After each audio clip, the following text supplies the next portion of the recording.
Hello, everyone. Before we get into today's amazing podcast episode, I did want to let you know, if you hadn't already heard, of the Get Found on Google workshop that I'm hosting later this month on June 28th. From 3 to 5 p.m. Eastern.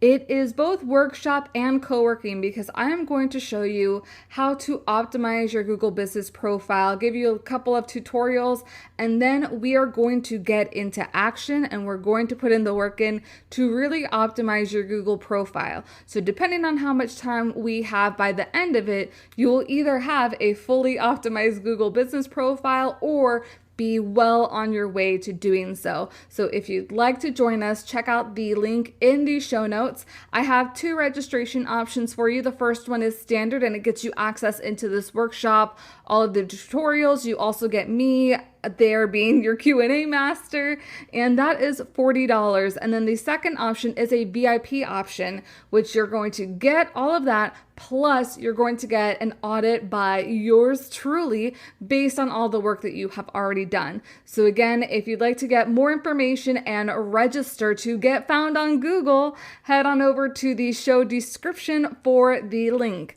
Alrighty, let's get on with today's show. Hello, travel biz owner. Welcome to my corner of the travel industry, the Strategic Travel Entrepreneur Podcast. If you're ready to have fun, be inspired, get clarity, and take action in your travel business, then you're in the right place. Let's jump in. What can I do now to, one, lower my tax responsibility for future, but also two, increase my profit so that I can cover all the expenses and not have to worry about anything, but also put myself in a better financial situation for this year and the years to come?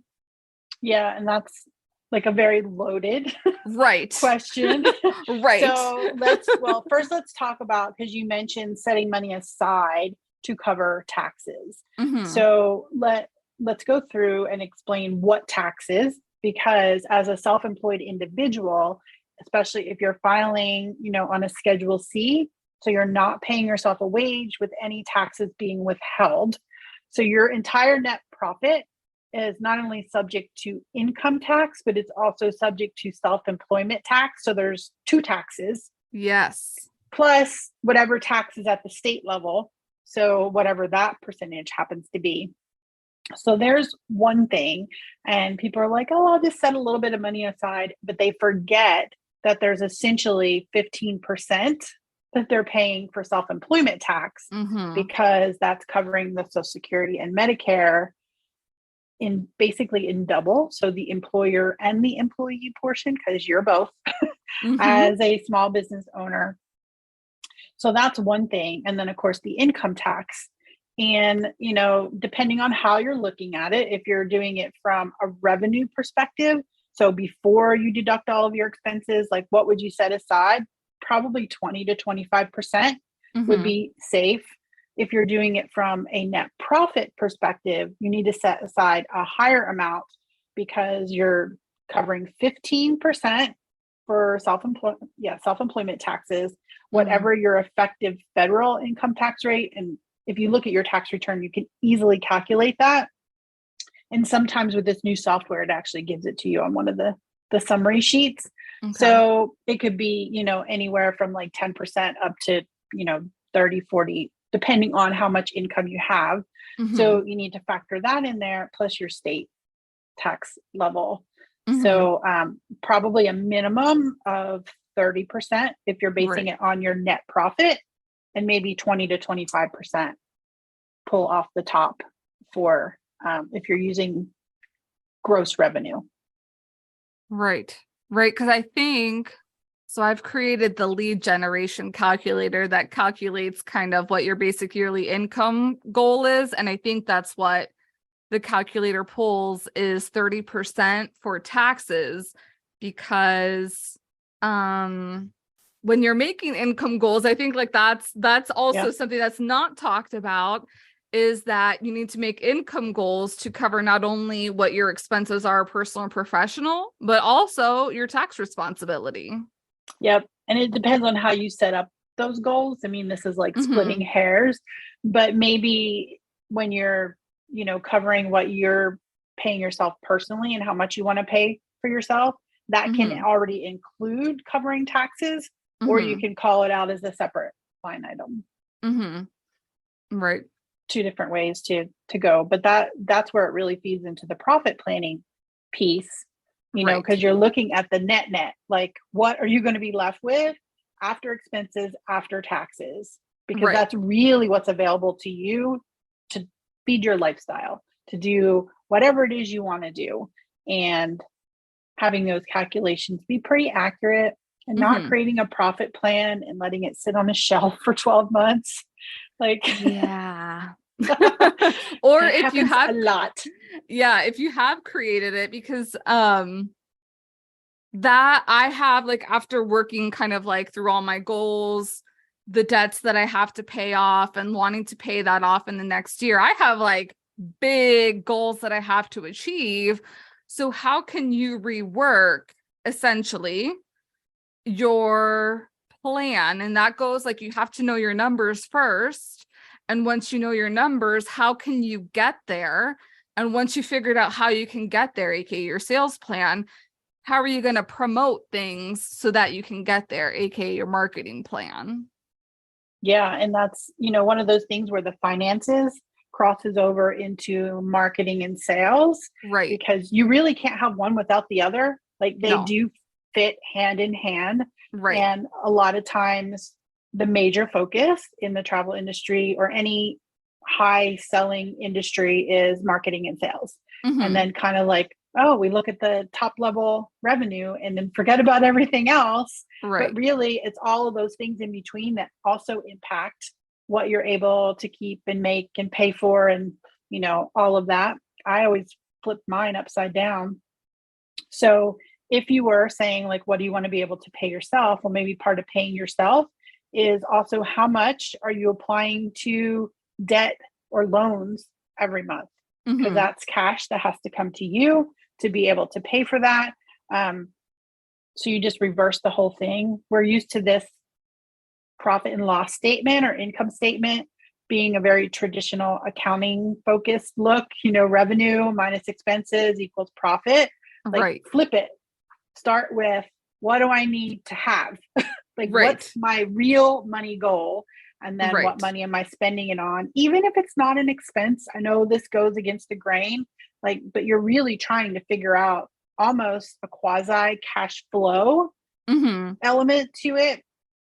And then how much money is actually coming in, or how much do you need to come in? And that's where it flips over into sales. Like, what do you Right. need to sell to hit that goal? And how do you market to meet those sales to hit that goal? Right. Right. Because I think the other part, so aside from, so we've talked a little bit about cleaning up my mess. So, action steps that I've taken slash I'm looking at taking to get on better track. I think the other part of my boo-boo of this year was that I didn't plan for growth.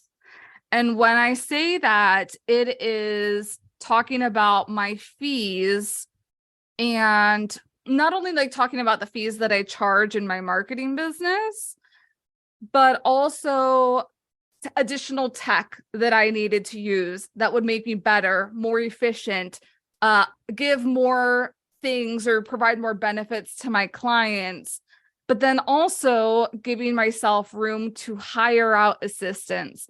Whether that's what I'm thinking in the future could be a podcast producer or a virtual assistant for admin tasks.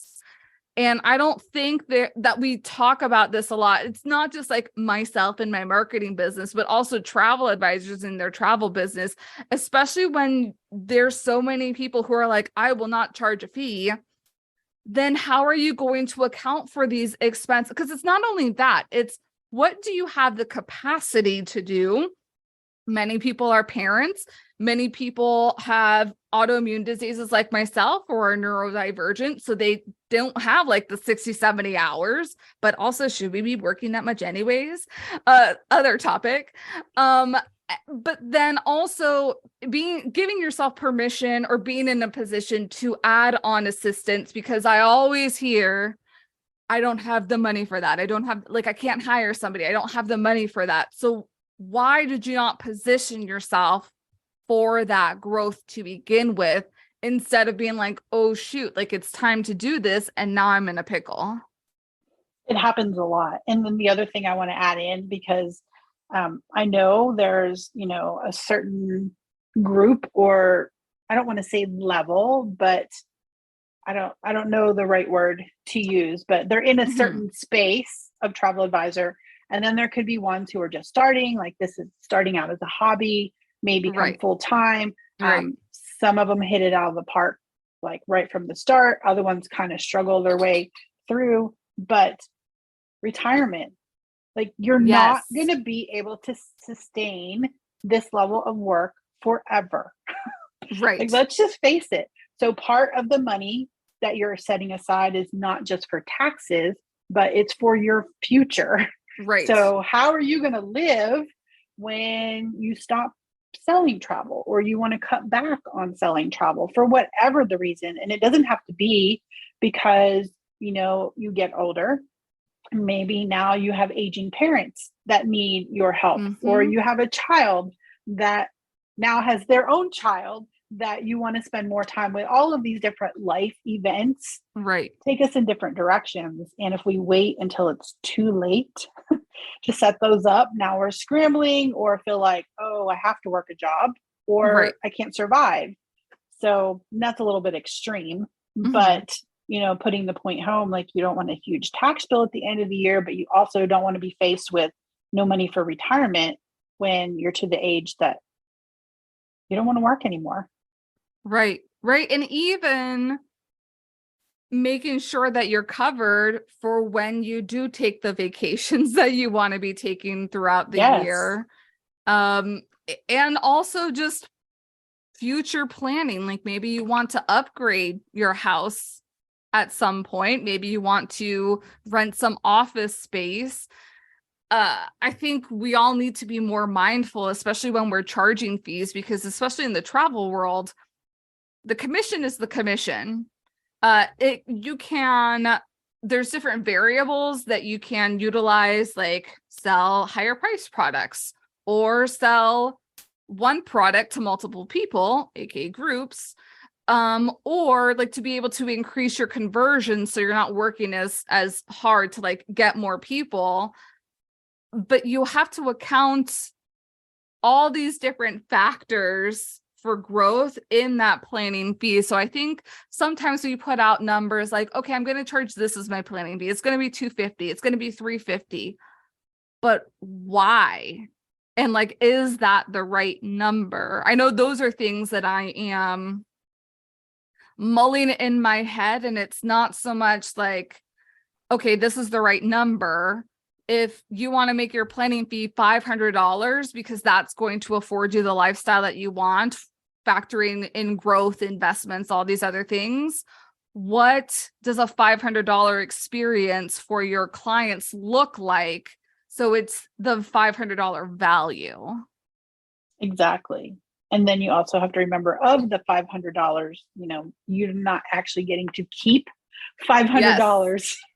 Because for one, you have to pay taxes on it. Like that's a given. And for most people, they're using some kind of a merchant payment, system to charge the money. So they keep their fees. Right. You're not getting those fees.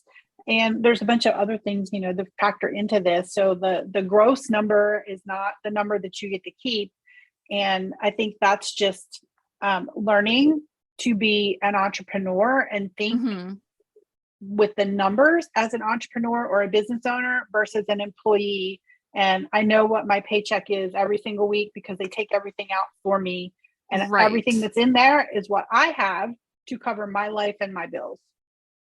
I think that was probably the biggest shift for me, because I will be completely honest. And like sometimes when these financial conversations come around, it's like the Charlie Brown teacher, because you don't ever think that at least myself, I hoped and I wished, but I don't think I actually like envisioned myself that I would be in this amazing situation that I made and it was so funny because I still have to like pinch myself almost and be like, you made profit. You made profit all on your own. Like an employer didn't pay you to do, like you didn't clock in or clock out. You did things on your own time, doing things that you loved. You did that by yourself. But we don't account for the response. That's what I think it is. It's a responsibility. I think we like, it's like that shiny, like you think of Hollywood a certain way, and then when you actually go to Los Angeles, it's like, oh, that's not what I thought Hollywood was going to be. And it's not that entrepreneurship is icky or yucky. It's, you just have to look at it differently. There's a different lens that you have to put on once you've reached a different level in business ownership. Exactly. Because really you are a business owner, not even though to the public facing, whatever title people prefer, travel agent, advisor, consultant, expert, whatever it is, you're still a business owner. If you don't get a W-2 and you're working off of 1099s and fees and whatever, you're a business owner. So we have to think like a business owner would. And that includes not just selling, marketing and selling, but it includes our operations and our finances, because when the cash runs out, your business may not be around very long. Right. So totally different mindset. It is.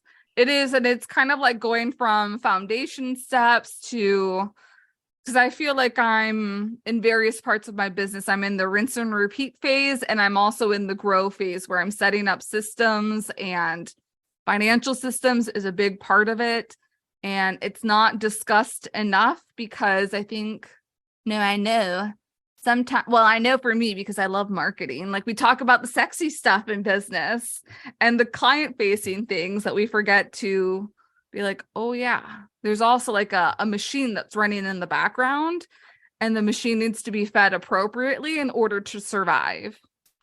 Exactly. And it's funny you mentioned the sexy stuff, right? Because it's more fun. We get to be more creative. Exactly. When we're doing our marketing or we're building itineraries or all of this, but it's also sexy to be able to pay yourself.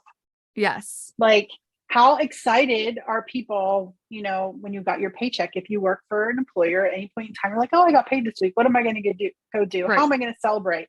Or you got that bonus, whether it was quarterly, annually, whatever, right? You already probably had some of it spent in your mind. Right. Am I going to go on vacation? Well, you can do the same thing as a business owner.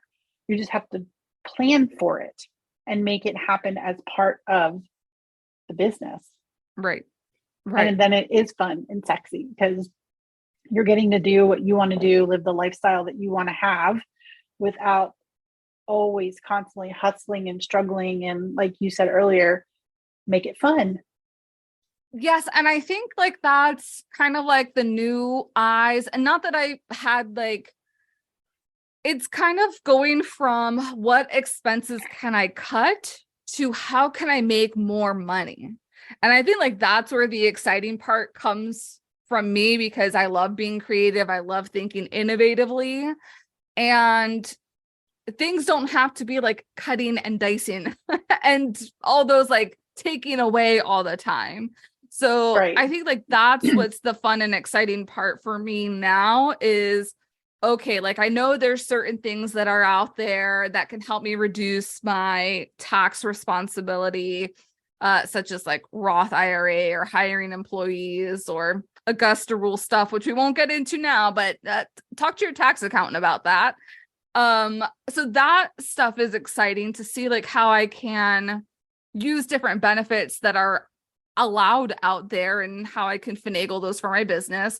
But then also creatively thinking, okay, how can I make more money in my, and that's exciting right now. Like even saying that, how can I make more money in my business?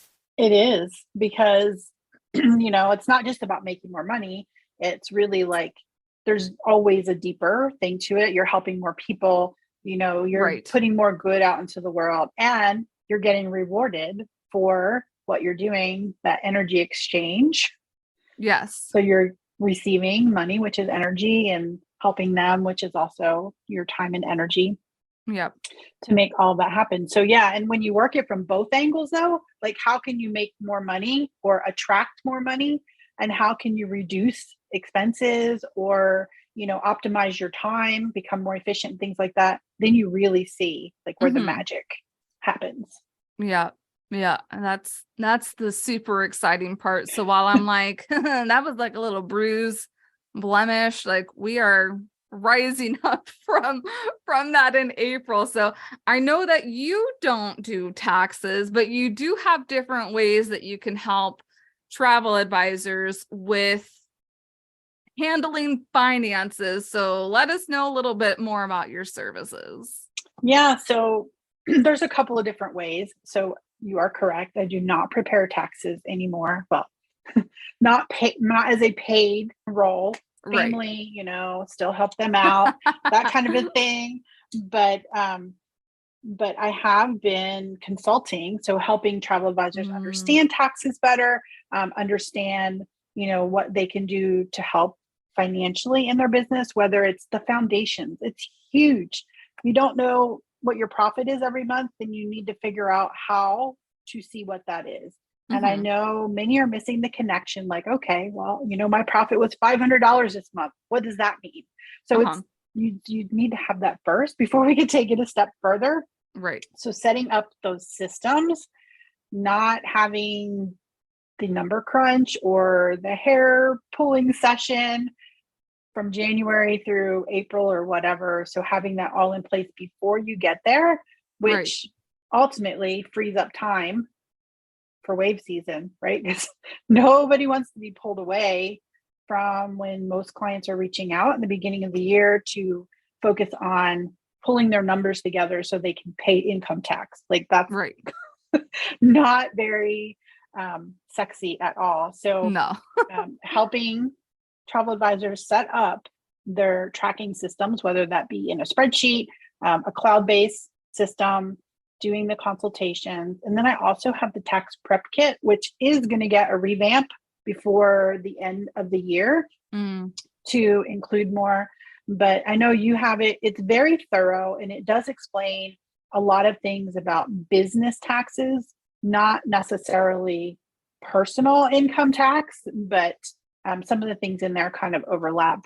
But I've gotten some really good feedback on that it really helped people understand, like you were saying, educate yourself a little bit more so that Mm-hmm. now when you are working with a tax person or you have questions, you know that like this thing actually exists and you might Mm-hmm. need to learn more about it Right. to implement it properly for your business. Right. So those are the main ways right now. Of course, there'll be more coming later this year. Always have surprises. Yeah. Love it. Well, Stephanie, thank you so much again for being here.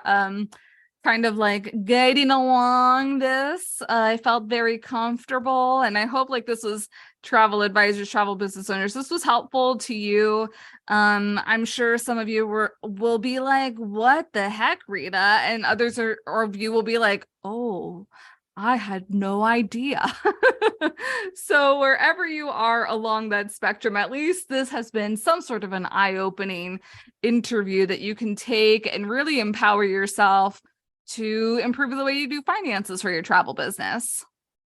Yes. And I just want to close with my goal or my wish for everybody listening to this is one to feel more confident and in control and really understand whether you know it, you don't need to know it at an expert level, but at least to be very comfortable in making Mm-hmm. decisions when it comes to the finances and to get off of the once a year train. Like, Yes, let's move to a amen. monthly tracking, regardless of how many transactions you have, Mm-hmm. making those healthy financial habits to make your life easier once you get into the groove. Amen to that. Alrighty, travel business owners, you have a fantastic day. Thank you so much for tuning in. Thank you again, Stephanie, for being Thank here. you. Happy to And do it. Thank you. And we will see you all next week. Bye. Thanks for joining me on the podcast today. Remember to check out the show notes for all relevant links and resources from today's show. See you next time.